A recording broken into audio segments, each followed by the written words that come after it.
Hello guys, അപ്പോൾ ready steady go എന്ന് പറയുന്നതിന് മുമ്പ് തന്നെ ഞാൻ ഷിഫ്റ്റ് കഴിഞ്ഞ് ഇറങ്ങി. അപ്പോൾ വീട്ടിലോട്ട് ഓടുന്ന ഓട്ടമാണ് നിങ്ങൾ ഈ കാണുന്നത്.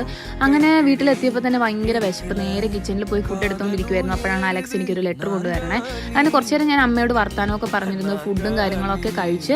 അപ്പോൾ കുറേ പേര് എൻ്റെ അടുത്ത് ചോദിച്ചായിരുന്നു എൻ്റെ നെഞ്ചിൽ എന്തോ ഒരു കുരുപ്പ് നിൽക്കുന്നത്. അപ്പോൾ അത് കളയാനുള്ള ലെറ്ററാണ് എനിക്ക് വന്നേക്കുന്നത്.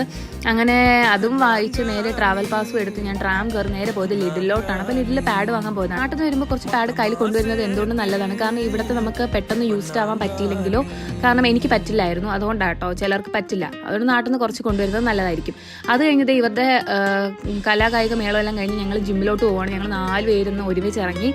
അങ്ങനെ നേരെ ജിമ്മിൽ ചെന്നു. ഇനി എൻ്റെ കുറച്ച് അഭ്യാസ പ്രകടനങ്ങളൊക്കെയാണ് നിങ്ങൾ കാണുന്നത്. അങ്ങനെ ഞങ്ങളുടെ ജിമ്മിലെ പരിപാടിയൊക്കെ കഴിഞ്ഞ് ഞങ്ങൾ 12 മണി കഴിഞ്ഞു രാത്രി വീട്ടിൽ കയറി. അപ്പോൾ അത് കഴിഞ്ഞ് അവരോടൊക്കെ വർത്താനവും പറഞ്ഞ് എനിക്ക് കുറച്ച് തുണിയൊക്കെ മടക്കി വയ്ക്കാനുണ്ടായിരുന്നു. അപ്പോൾ അതുമെല്ലാം കഴിഞ്ഞ് ഞാൻ ഫുഡൊക്കെ കഴിച്ചു. അപ്പോൾ ഫുഡൊക്കെ കഴിച്ചതിന് ശേഷമാണ് ഞാനൊന്ന് മേല് കഴുകി എൻ്റെ സ്കിൻ കെയറും